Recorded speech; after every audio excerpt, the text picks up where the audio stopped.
आप सभी को नमस्कार, आप सभी का स्वागत है आज के इस प्यार भरे 10 मिनट शो में। आज हम आप सभी के साथ मिलकर के डिस्कस करेंगे वो बेहतरीन 10 स्पेलिंग्स वाले क्वेश्चन जो रिसेंट एग्जाम्स में आए और बच्चों को जिन्होंने कंफ्यूज किया। लेकिन ये आपकी प्रॉब्लम नहीं रहेगी। इस क्लास में आज आपको स्पेलिंग्स के लॉजिकल एक्सप्लेनेशन मेरे साथ सीखने को मिलेंगे मेरे बच्चों। तो आज का ये जो डिस्कशन है ये आप लोगों के सीजीएल के लिए, सीएचएसएल के लिए, सीपीओ, एमटीएस, एनडीए और सीडीएस के एग्जाम में भी काम आएगा। ठीक है। So this is your class number 18। Enjoy and do the favour, आप इस क्लास को शेयर जरूर कीजिएगा। चलिए भाई, पहला सवाल आपके सामने है। पहले आप इस स्क्रीन को रोकें और अपना आंसर सोचने की कोशिश करें। तो इस लिखे हुए सवाल में अगर सही स्पेलिंग हम लोगों को समझने की कोशिश करनी है, ठीक है ना, तो एक बहुत ही प्यारा मीनिंग होता है इसका, जिसे हम कहते हैं टेम्पोरेरी, है ना। इसी को हम कहते हैं एफिमेरल। इसी को हम कहते हैं क्या चीज? ट्रांजिएंट, है ना। यानी कि जो कुछ ही देर में गायब हो जाएगा, उसी को हम कहते हैं क्या मेरे बच्चे? उसी को हम कहते हैं ट्रांजिएंट। ठीक है जी, उसी को हम कहते हैं ट्रांजिएंट। ओके, यानी कि जो कुछ ही देर में गायब हो जाएगा। ठीक है ना। अब मजेदार बात क्या है, इस स्पेलिंग में कोई ऐसा ट्रैप नहीं है। पहले तो आपको बोलना है इवॉन। क्या बोलना है? इवॉन। तो ये वाली बातचीत गड़बड़ हमारे सामने हो गई, ठीक है ना। इवॉन सब जगह पर है। इसके ठीक बाद अगर हम समझने की कोशिश करेंगे तो हमें लिखने की जरूरत है क्या चीज? सेंस। क्या लिखने की जरूरत है? सेंस। अब इस सेंस में हमें ये ध्यान रखना, आखिर में ये जो एस लिखा है ना, ये अपने आप में पूरी तरह से गलत है ना। क्योंकि अगर आखिर में एस लिख दिया हम लोगों ने, या आखिर में आई एस ई हमने लिख दिया, तो ये इसे वर्ब बनाता है, जबकि ये वर्ब नहीं है। ये पार्ट्स ऑफ स्पीच के अकॉर्डिंग अपने आप में एक नाउन है। मेरी बात समझ में आ रही है? ठीक है ना। तो ईवा पहले हमने इसके लिए तोड़ दिया, इसके बाद हमने एन ई एस तोड़ दिया, ईवा नस। तो ईवा नस के अकॉर्डिंग अगर हम समझेंगे तो यहां पर भी गलती हो गई। तो हमारे पास एक ही करेक्ट स्पेलिंग बचती है, एवरनेसेंस, जिसका मतलब होता है कुछ ही देर में जो चीज गायब हो जाएगी, उसी को हम कहते हैं ट्रांजिएंट। ठीक है ना जी, बात समझ में आ रही है? ठीक है। अब मजेदार बात ये है कि ये जो हमारे सामने लिखा है अपने आप में नाउन है, ठीक है ना जी, और ये सभी के सभी अपने आप में एडजेक्टिव हैं। तो आप लोगों को एक छोटा सा काम है कि इन एडजेक्टिव से अगर मुझे नाउन बनाना हो तो वो क्या होगा, कमेंट्स में आंसर दीजिएगा। ठीक है, यहां पर मैंने इसकी एक्सप्लेनेशन आपको दे दी है। आइए बेटा, अगले वर्ड को ध्यान से समझने की कोशिश करते हैं। देखिए, मैं आप लोगों को बार बार वोकैब विट्स बुक को सजेशन इसलिए देता हूं क्योंकि जो वोकैब विट्स बुक है ना, उस बुक के अंदर शब्दों को, वोकैबुलरीज को समझना सिखाया है, रटना नहीं। आप अगर इस लिखे हुए वर्ड को ध्यान से समझोगे ना, तो वी ओ एल यू से ये बना है, और वी ओ एल यू से मतलब हमें समझ में आता है विल, या फिर इसी को हम अगर कहना चाहें तो विलिंग, यानी कि जिसके अंदर क्या हो? इच्छा हो। जिसके अंदर क्या हो बाबू? इच्छा हो। तो इससे ही हमें देखना है कि कौन सा वर्ड बनता है। आप कहेंगे जी शब्द के अंत में ओ यू एस हमें चाहिए, तो ये बात बन गई एडजेक्टिव की। बोलो हाँ या ना? ठीक है जी। अब हमारे सामने वोलू की स्पेलिंग यहाँ गलत होगी, वोलो की स्पेलिंग यहाँ गलत होगी, यहाँ दोनों ठीक चल रहा है। अब हमारे सामने ओ यू एस भी ठीक चल रहा है। अब मजेदार बात क्या है? मजेदार बात क्या है? मजेदार बात यह है कि वोलुप के साथ टीयू हमें जोड़ना पड़ेगा, है ना। क्यों? क्योंकि जब हम वोलुप की बात करते हैं ना, तो ये बेसिकली सेक्सुअल डिजायर को बताने का काम करता है। ठीक है ना। ये शब्द अभी रिसेंट एग्जाम में पूछा गया है। मेरी बात समझ में आ रहा है? ये अभी रिसेंट एग्जाम में पूछा गया है। मेरी बात समझ है? तो वुलुप का मतलब होता है सेक्सुअल डिजायर, और ओल्ड इंग्लिश में इसे खासकर जोड़ा गया है किसके लिए? विमेन के लिए।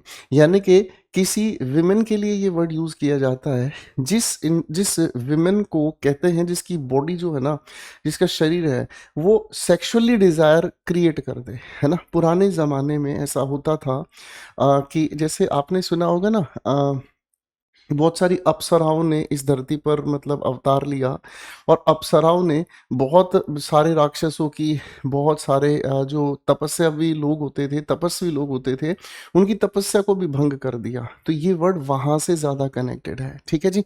तो हमारे लिए कौन सा वर्ड कनेक्ट हो गया, है ना। तो आप कहेंगे सर वोलुप के साथ हम लोगों ने जोड़ना है टी यू, तो करेक्ट हमारे लिए कौन सा बन गया जी? ये आंसर हमारे लिए बन गया। ठीक है जी। अब मेरे बच्चे यहाँ पर थोड़ी थोड़ी बैकग्राउंड इसलिए मैं बता रहा हूँ क्योंकि एग्जामिनेशन में पूछे गए हैं हाल ही में, तो पता हमें होना चाहिए। Now we have the next question ladies and gentleman, ध्यान से समझने की कोशिश करेंगे इसमें आपके हिसाब से क्या वर्ड करेक्ट होना चाहिए। देखो मैं आपको समझाता हूँ ये गड़बड़ कहाँ है। देखो सबसे पहले तो अंत में CAL को देखकर हमें ये समझ में आ गया, पार्ट्स ऑफ स्पीच के अनुसार ये एडजेक्टिव है, बोलो हाँ या ना, ठीक है ना। अब आप लोगों ने एक शब्द सुना होगा एनिमी, है ना। देखो ये जो लोग वोकैब्स के साथ मजाक करके कोई भी फोटोग्राफ दिखाकर उसको रिलेट करके उसके साथ अकड़म शगड़म तगड़म लगा के वर्ड्स को याद करा देते ना, ये उनकी कमी है। आप लोगों को ये वर्ड्स ऐसे याद, अरे एनिमी कल आना, है ना जी, यानी कि एनिमी कल आना, इसी की वजह से एनिमी कल बन गया। अब इस एनिमी को आप यहाँ ढूंढोगे, यहाँ ढूंढोगे, यहाँ ढूंढोगे, यही गलती पेपर में करके आओगे। आप समझ रहे हैं? मैं आपको हमेशा एक बात कहता हूँ, वोकैब विट से जब वोकैबलरीज आप समझोगे ना, तो रूट लेवल पर वोकैबलरी भी स्ट्रोंग होगी, स्पेलिंग्स भी स्ट्रोंग होंगे, वन वर्ड सब्स्टिट्यूशन भी स्ट्रोंग होंगे, और जुगाड़बाजी से याद करोगे ना तो एक चीज तो चल जाएगी, है ना, दूसरी चीज में मार खा जाओगे, ठीक है ना।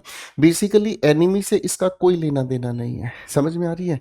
ये वर्ड जो बना है वो इनिम से बना है, और इनिम का मतलब होता है हार्म, ठीक है ना जी। अब इनिमिकल के साथ में ये जोड़ दूं तो हार्म के साथ फुल जोड़ दूं, दोनों के दोनों एडजेक्टिव बन गए। इनिम का मतलब हार्म होता है, खत्म हो गई बात। तो इनिम कहाँ पर लिखा है हमारे सामने, यहाँ लिखा है सर, ठीक है जी। देख लिया स्पेलिंग क्यों गलत होती है, ठीक है ना। तो किसी का मजाक किया हुआ ना पेपर में कैसे बर्बाद करता है ये आपको बाद में समझ आएगा बेटा। इसलिए सही अप्रोच से वोकैबुलरीज को समझो। नेक्स्ट क्वेश्चन हमारे सामने आता है, इसको ध्यान से देखते हैं, चलिए बताएंगे की कोशिश कीजिएगा। पढ़ो, कोशिश करो, शाबाश, बहुत बढ़िया। अब इस लिखे हुए शब्द को करेक्ट तरीके से अगर हम तोड़ने की कोशिश करें तो प्री रूट लेवल पर हमें क्या मीनिंग देकर जाता है, बिफोर। बिफोर का मतलब क्या हुआ, जो सीक्वेंस में पहले आए, क्या चीज, जो सीक्वेंस में पहले आए, ठीक है ना। अब हमारे सामने एक केयर वर्ड आता है भाई, है ना जी, हमारे सामने जो क्या है, केयर वर्ड आता है। केयर के साथ अगर मैं OUS जोड़ दूंगा, ठीक है ना, तो ये ई जो है वो आई में कन्वर्ट हो जाएगा। किस में कन्वर्ट हो जाएगा, आई में कन्वर्ट हो जाएगा, है ना। तो केयर से पहले आप कैसे होते हैं भाई, आपको किसी इंसान की केयर करनी है, केयर करने से पहले आप कैसे होते हैं, आपका ना दिमाग सेट नहीं होता, आपका ना दिमाग कंफर्म नहीं होता कि हम करेंगे या नहीं करेंगे, ठीक है ना जी। तो प्रीकेरियस अपने आप में कैसे तैयार हो गया भाई, क्यूरियस नहीं बनाना है ना। प्री के साथ आई की गलती हो गई, यहाँ पर आई की गलती होगी, करेक्ट आंसर हमारे सामने आ गया। प्रीकेरियस का एग्जैक्टली मतलब हमें क्या समझ में आता है, यानी कि एक ऐसी सिचुएशन, ठीक है, एक ऐसी सिचुएशन जब हम मतलब गिरने की स्थिति में हो, ठीक है, या फिर जब हम किसी मतलब तरीके के नुकसान की स्थिति में हो, समझ रहे हैं, यानी कि एक ऐसी पोजीशन जो अपने आप में सिक्योर नहीं है, मेरी बात समझ में आ रही है, ठीक है ना। यानी कि एक ऐसी सिचुएशन जो अपने आप में सिक्योर नहीं है, लेकिन अगर मैं कहूँ तो अनस्टेबल है, ठीक है जी, ये प्रिकेरियस का मीनिंग है। इसी को हिंदी में अगर आप कहना चाहें तो आप कह सकते हैं जो अस्थिर है। भाई किसी की केयर करने से पहले एक इंसान का जो मन होता है ना, वो अस्थिर होता है कि यार मैं इसकी केयर करूं या नहीं करूं, मैं इसके लिए कुछ करूं या नहीं करूं। आप इस सिचुएशन को फील भी कर सकते हैं अगर आप किसी रेड लाइट पे खड़े हैं और आपके सामने कोई मांगने वाला इंसान आता है, तो आपका मन दो हिस्सों में बढ़ जाता है, यार मैं इसकी मदद करूं या नहीं करूं। मदद करूंगा तो जो भी पैसे मैं इसको दूंगा कहीं ऐसा तो नहीं उसकी शराब पी लेगा, है ना। मदद नहीं करूं तो कहीं ऐसा तो नहीं भगवान मुझसे बुरा मान जाए। तो ये स्थिति अस्थिर होती है, प्रिकेरियस इसे हम कहते हैं। चलिए नेक्स्ट वर्ड की तरफ बढ़ते हैं, पहले इसको आप बनाकर देखें, ठीक है जी। इसको पढ़ा जाता है फैसिमिली, इसी को पढ़ा जाता है क्या चीज, फैसिमिली। अब आप लोगों ने किसी के फेस को ध्यान से देखा और फेस के अंदर सिमिली नजर आए, सिमिली क्या होती है, सिमिली आप लोगों ने मेरे YouTube चैनल पर एक कॉम्प्रीहेंशन का 2 घंटे का वीडियो देखा होगा, जिन्होंने नहीं देखा वो देख जरूर लीजिएगा। वहां पर आप लोगों को कॉम्प्रीहेंशन की बहुत डिटेल वाली वीडियो प्रोवाइड की गई है, ठीक है। अब ये अपने आप में सिमिली होती है मेरे लाडले बच्चों, फिगर ऑफ स्पीच, ठीक है ना। फिगर ऑफ स्पीच को हिंदी में हम कहते हैं अलंकार, ठीक है ना, मेरी बात समझ रहे हैं। ये सिमिली होता है जब किसी से हम कंपैरिजन करते हैं और उस कंपैरिजन में लाइक या एज का हम प्रयोग करते हैं, मेरी बात समझ में आ रही है, ठीक है ना। मैंने आपके सामने कहा she fought like a lion, ठीक है ना जी, यानी कि वो लड़ी एक शेर की तरह। तो जिन कंपैरिजन में लाइक एज का हम यूज करते हैं वो सिमिली है। फेस के साथ सिमिली जोड़ा आपने तो इस ई को यहां से हटा दिया, वेरी सिमिली। ये गड़बड़ हो गई सर, ये भी गड़बड़ हो गई, यहां पर आई गड़बड़ है, तो करेक्ट आंसर हमारे सामने एक ही बचता है। ठीक है जी, ओके।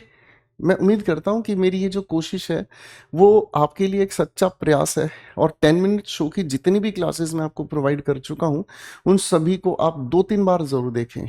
एक बार देखने से क्या होता है ना, हमारे मन में ये होता है कि सर ने जो क्वेश्चंस हमें दिए ना, बस उन क्वेश्चंस को बना के आगे बढ़ जाओ, लेकिन ऐसा नहीं है बाबू।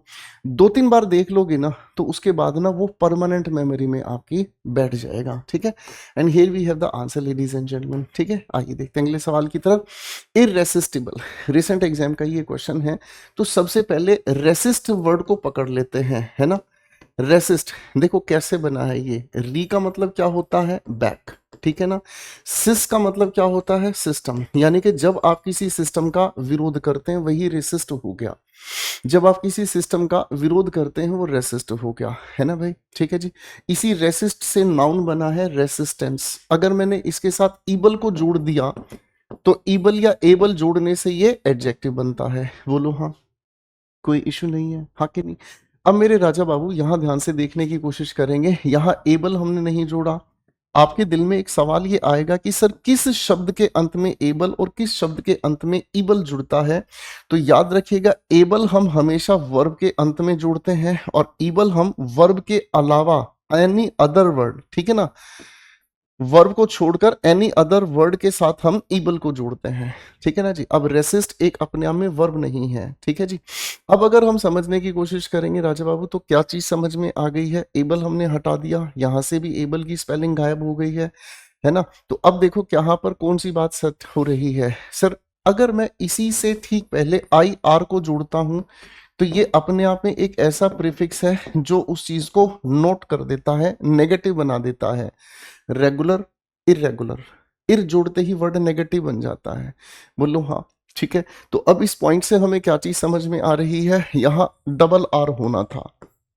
करेक्ट आंसर पहुंच गए भाई हम, ठीक है, करेक्ट है ना। यहां पर रेसिस्ट वर्ब की तरह से नहीं, नाउन की तरह यूज किए जाने वाला शब्द है, आप इसे वर्ब की तरह यूज कर सकते हैं, नॉट एन इशू, ठीक है ना। आई बचे क्वेश्चन 7 को ध्यान से पहले समझते हैं, ये क्या कहना चाहता है। क्योर हमारे सामने एक असली शब्द है, ठीक है ना जी। और सामान्यतः जब हम किसी भी शब्द के अंत में ई को देखते हैं और वो वीक है, वीक किस लिए है, ई से पहले अगर कोई कॉन्सोनेंट साउंड हमें देखने को मिलते हैं और इसी से ठीक पहले अगर कोई वाउल साउंड है तो ये ई वीक पड़ जाता है, इसकी साउंड नहीं आती, इसको बोला नहीं जाता। जब इसको बोला नहीं जाता तो इसका होना या ना होना बराबर है, ठीक है ना। इसकी साउंड वीक होने के साथ साथ क्योर को हमने ध्यान से देखा तो क्योर अपने आप में एक वर्ब है, वर्ब होने की वजह से इसके साथ हम एबल जोड़ेंगे ताकि ये एडजेक्टिव बना सके। कोई भी बीमारी है जिसका इलाज हो सकता है उसी को हम क्योरेबल कहते हैं। इजी हो गया, है ना। तो इसका मतलब ई को रिमूव किया नहीं है, यहां नहीं किया है। यहां भाई साहब नई खोज कर दिए, ये हम नहीं चला पाएंगे भाई, ये श्रीलंका भेज देते हैं। यहां ईबल लगाने का रीजन हमें लॉजिकल समझ आ गया है, hence the correct answer goes with A for Apple. Correct हो गया जी, ठीक है जी। नेक्स्ट क्वेश्चन पर आते हैं।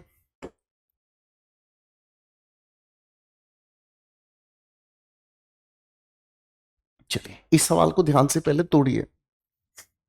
मेरे को पूरा भरोसा है कि आपने वोकैबुलरी को लॉजिकली कभी नहीं समझा होगा। आप मेरी बात का बिल्कुल बुरा नहीं मानना, ठीक है ना। एक बड़े भाई होने के नाते, एक पिता होने के नाते मेरा ये फर्ज बनता है कि मैं आपको आपकी लाइफ की वो गलतियां बताऊं जो एग्जामिनेशन में आपके सिलेक्शन को रोकती हैं।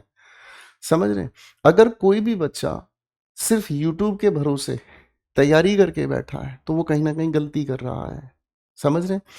अगर कोई बच्चा फ्रेशर है, पहली बार तैयारी कर रहा है, उसे एक कंप्लीट बैच में पढ़ना चाहिए। आज तक सेलेक्टेड स्टूडेंट्स ने हमें यही समझाया है कि सर चुपचाप एक बैच पकड़ो, पूरा सिलेबस करो और उसके बाद चाहे आप यूट्यूब से प्रैक्टिस करो, जैसे आपकी टॉप 50 की सीरीज है, टॉप 100 की सीरीज है, आप दुनिया भर की मैराथन ले चुके हैं यूट्यूब पे। आप समझ रहे हैं? कितने भी कंटेंट की रिवीजन लगाओ, लेकिन बिना बेसिक तैयारी के ना एकदम से कूद पड़ना इन क्लासेस में, this will be very difficult for you. तो शब्द हमारे सामने है, इसमें आपको करेक्ट स्पेलिंग आपको बतानी है, कौन सी करेक्ट स्पेलिंग है, ठीक है ना। देखो हमारे सामने जो शब्द है ना, ये शब्द है, ठीक है ना जी, ध्यान से समझने का काम करना, ठीक है। अब मेरे भाइयों, ये एक इंसान का मैं मुखमंडल बना रहा हूं, ठीक है जी, बात समझ रहे हैं। अब ये हो गए भाई उसके होंठ, ठीक है। अब ये मत कहना सर भीगे होंठ तेरे, ठीक है ना जी। और ये हमारी होगी भाई साहब जीभ, करेक्ट है। ये हो गई भाई साहब आंख, ये हो गई, ठीक है ना। मैंने थोड़ा सा कार्टून सा बनाया ताकि याद रह जाए, ठीक है ना। अब हमारी ये जो चीज है ना भाई साहब, इसको हम कहते हैं टंग, ठीक है ना। इसके ऊपर का ये जो रिज बना हुआ है, इसी को कहा जाता है पैलेट, ठीक है ना, रूट लेवल पर, समझ रहे हैं। अब जब भी कोई चीज आप खाते हैं तो जीभ के इन कुछ पॉइंट्स की वजह से आपको टेस्ट पता चलता है, इन्हीं को हम टेस्ट बड्स कहते हैं, बोलो हाँ है ना, करेक्ट है। इसी को हम टेस्ट बड्स कहते हैं। लेकिन ये टेस्ट तभी पॉसिबल है जब आपका खाया हुआ खाना, जो चीवेबल आइटम आपने लिया है, वो तालू और जीभ के बीच में हो। इसका मतलब टेस्ट को जनरेट करने की हिम्मत पैलेट में है। बस तो कहानी खत्म हो गई। तो सर पिलाटे नहीं करना है आप लोगों को, पैलिटी नहीं करना है, पैलिट नहीं करना, तो करेक्ट आपके सामने आंसर हो गया है, ठीक है। इजी हो गया, कोई दिक्कत तो नहीं मेरे राजा बच्चों को, ठीक है। आइए बच्चे, यहां पर आपके सामने एक्सप्लेनेशन हो गई है। Now we are to see question number 9, sacrilegious. Sacrilegious, मैं आपको समझाता हूं ये शब्द बना कैसे है। देखो सबसे पहले तो सैकर का मतलब होता है होली, ठीक है ना जी। सैकर का मतलब होता है होली। मैं इसको पहले आप लोगों के सामने इसलिए समझा देता हूं क्योंकि इससे बहुत सारे वर्ड्स बनते हैं। सैक्रेड इसी वर्ड से बना है, ठीक है ना। इसका मतलब है होली यानी कि पवित्र, इसी को हम पायस भी कह देते हैं, ठीक है जी। तो SACR की वजह से तो ये ऑप्शन गलत हो गया मेरे बच्चे, ठीक है ना। अब हमारे सामने आता है क्या चीज, सैक्री, हमारे सामने इसी से तैयार हो जाएगा, हमें कोई दिक्कत नहीं है। अब हमारे सामने लेजी का मतलब क्या होता है, लॉफुल, लॉफुल, ठीक है ना जी। इसका मतलब हमें समझ में आता है कि जब किसी भी धर्म के काम में कानून अड़ जाए तो धर्म अपवित्र हो जाता है। क्या होता है, अपवित्र हो जाता है। आपने देखा होगा कि बहुत सारे ऐसे धार्मिक स्थान हैं भारत में जहां पर मतलब कानून इंटरफेयर नहीं करता, क्योंकि धर्म को मानना और धर्म को मनवाना ये एक अलग ही विधान है, इसको एक अलग ही प्रोसेस के अकॉर्डिंग फॉलो किया जाता है। जब इसके अंदर कानून घुस जाए, ठीक है ना, तो सारा का सारा सिस्टम चौपट हो जाता है, ऐसा मानना है धार्मिक ग्रंथ का, ठीक है ना जी। तो सर लेजी का मतलब लॉफुल है। अब लेजी को ढूंढेंगे तो सर यहां पर लेजी नहीं है हमारे सामने, गलत हो गया। सर यहां हमारे सामने लेजी है। अब गड़बड़ कहां हो रही है, गड़बड़ इस आई को और ई को लेकर हो रही है, बाकी का प्रोग्राम सेट है। मेरी बात समझ में आ रही है, हाँ है ना। तो सैक्री के लिए हम ई अगर आखिर में इसके देखेंगे, अगले शब्द को अगर हम जोड़ेंगे तो दो संभावनाएं, या तो इस ई के वीक होने की बात हो, लेकिन इससे पहले जो कॉन्सोनेंट साउंड है फिर से कॉन्सोनेंट, तो ये वीक तो है नहीं, बोलो हाँ या ना, ये वीक तो है नहीं। अब वीक नहीं है तो इस ई को हटाकर हम इसके लिए आई को कन्वर्ट करते हैं, तो यहां पर गड़बड़ यहां पर है। करेक्ट हमारे सामने सैक्रिलेजियस। आप कहोगे सर इतने गणित की बजाय हमें तो वो लॉजिक समझाओ ना, आसानी से याद हो जाए। तो मेरे बच्चे आप इसको ऐसे कर लीजिएगा, सैक्री और उसके बाद लेजी और उसके बाद OUS, खत्म हो गया, खत्म हो गया।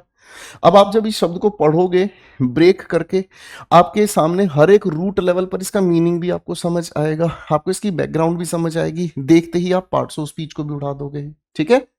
तो ये बहुत प्यारा शब्द हो गया, उम्मीद करता हूं मेरे बच्चे। यहां पर मैंने आपको प्रॉपर इसकी एक्सप्लेनेशन दे दी है।